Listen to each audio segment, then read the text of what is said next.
Info, your number one talk radio station. And I'm about to crown the conversations that you and I have been having for the past, 14, thereabout days, 12, 13, 14 days, because it's about time I do the handover. Yes, Ifemi Andrew is back by Monday, and I guess you're excited about that. But it's time for us to crown our conversations, and no better way to end our conversations with how we started our conversations for the weekend. It has to do with Hyprep. And you remember on Monday, I told you that as a result of a UNEP report, the federal government decided to go about the exercise of cleaning the Ogoni region. And that conversation is very pertinent because in recent months, there have been talks about restarting oil exploration in that region. That means that the cleanup exercise has got to be perfect, has got to be pristine. And so I want to know, and I guess you want to know as well, what has really transpired in the last few days since the rupture, or should I say the failure of the water tank or water system in Ebubu in Eleme local government area, or few weeks after the situation in Guara in Kana LGA. So I am having a conversation with Hyprep. We would sit down, talk with them, know what they're doing, what they have done, what they still plan to do as it relates to the situation. Remember, all of these things are for the people, by the people, and should be of the people as well. So to help me have the conversation, he was with us on Monday.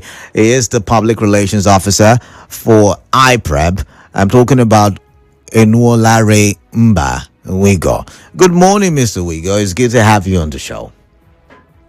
Yeah, good morning, Kalada. Thanks for having me on the show. Good morning, listeners. Good to be here. All right. Since Saturday, almost a week, if not a week, my first question is, what is the situation on ground? Because I have been getting images and videos from Ebubu, and the complaints are still very much. So what's on ground? What has Hyprep done? What is Hyprep doing? We'd like to know.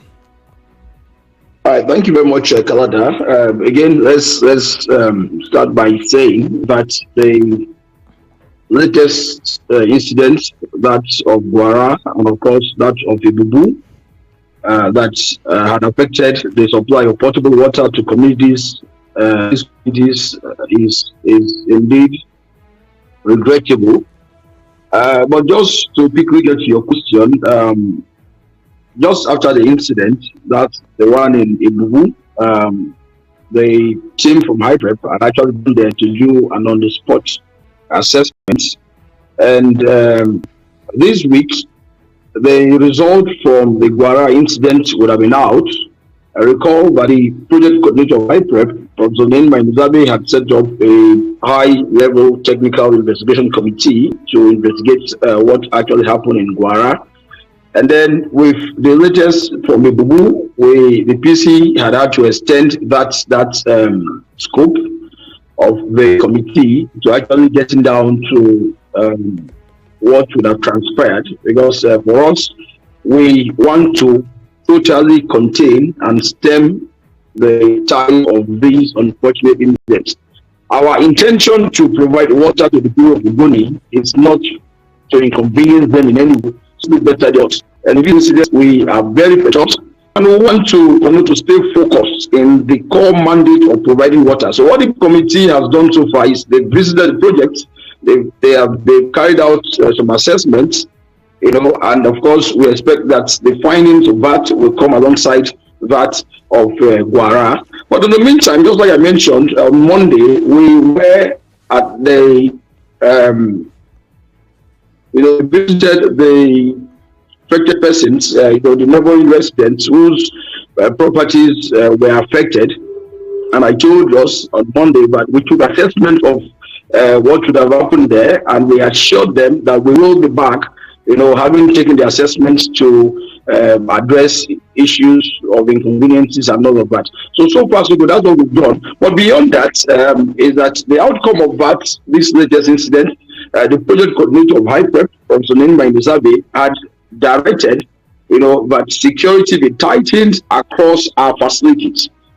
Okay. And then non-authorized persons should not have access to our facilities. But Kalada, it will surprise you to know that just after that directive, we'll keep getting, videos from some of our facilities where you have community people come, make statements even after a directive has been given. And so we begin to want to connect the range between our suspicion, which of course may or may not be established by the outcome of the investigation committee. But again, when you have persons who are not authorized into facilities, access facilities almost unfettered, it gives some cause for concern. Okay. For us, we want to make our people understand that these water facilities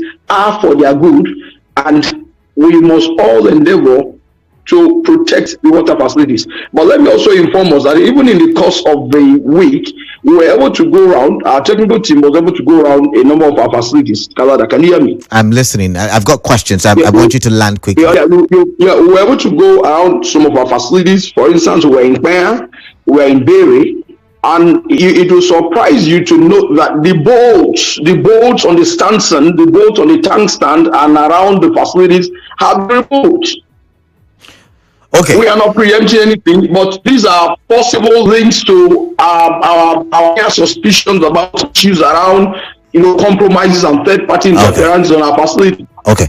So before we get to third-party interference or sabotage, can we focus on why Hyprep is yet to conclude investigations? First, the Gwara incident, and now the Ebubu incident. Is it a tough situation investigating the cause of the rupture, like you called it on Monday, for Ebubu, and then the collapse for Gwara?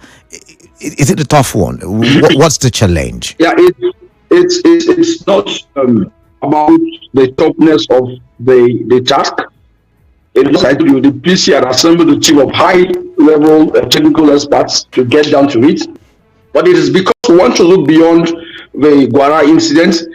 And just because we needed to be thorough with the Gwara incident, eventually the Ebubu incident had happened. Recall that Hyprep has 16 water facilities, okay? And because we do not want a recurrence of this unfortunate incident, the project coordinator had directed the technical investigation committee to be thorough, to get down to every aspect and possible factors, including structure, including administration, including maintenance, everything that we need to know as a project, and to ensure that going forward, as the recurrence of this unfortunate incident, and that is the reason the committee is being thorough. They would have turned in their report on Tuesday, but then the incident, had happened, and then the PC had directed that they further the investigation, and then come out with their findings. So when are we expecting the findings of this investigation?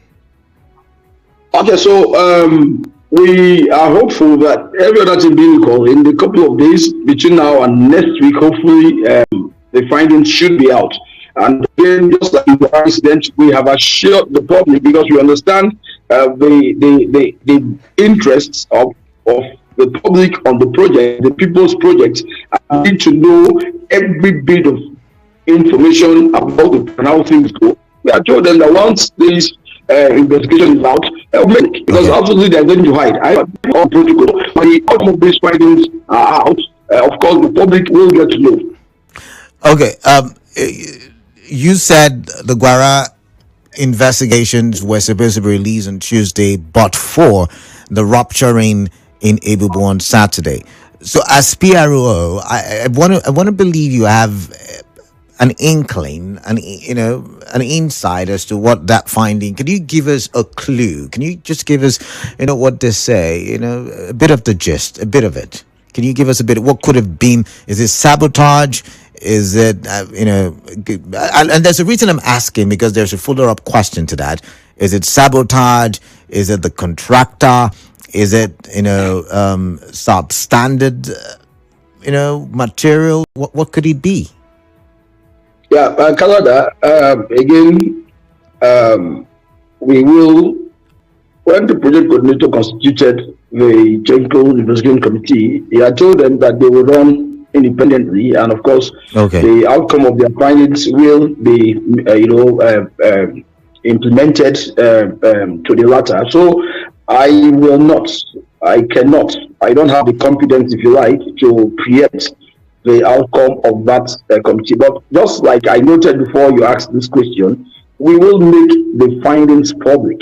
Okay. There is absolutely nothing to keep. We will make it public. Okay. Now, let's talk suspicion of sabotage, because even on Monday, you had mentioned it. Even before our conversation on Monday, the news that made the rounds at the time also pointed to suspicions of sabotage. And although this is immaterial, I still want to ask it. The PC, like you've abbreviated it, is from the Ogoni region. Correct me if I'm wrong. Yeah. I want to believe you also and some other people working for Hyprep are from the Ogoni region. So why would the Ogoni people sabotage a cleanup that will benefit them? Can you make it make sense to me? Okay, so Kalada, let's make it very straight. I have not categorically. Of course, I use the word suspicion. I use the word suspicion.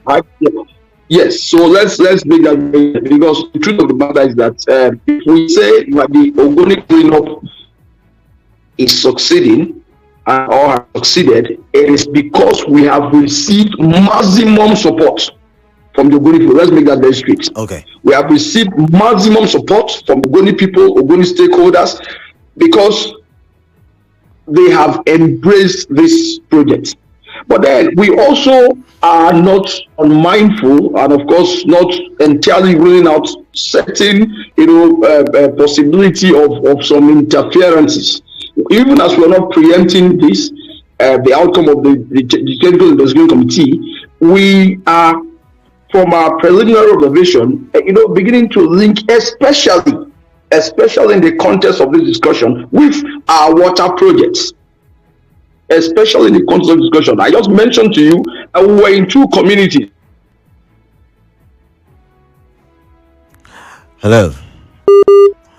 Okay, I think we have a problem with the connection. We'll be going in for a commercial in a bit. When I do come back, I probably would reconnect with my guest, and we'll talk all about this, because we need to follow the story. We need to follow the story as it relates to the Ogoni region, which is, by the way, very pivotal to the growth and development of River State in general. So I'll be right back after the commercial break. You and I will talk some more, and we will talk for development, like I like to say, here on 92.3 Nigeria Info. Good morning.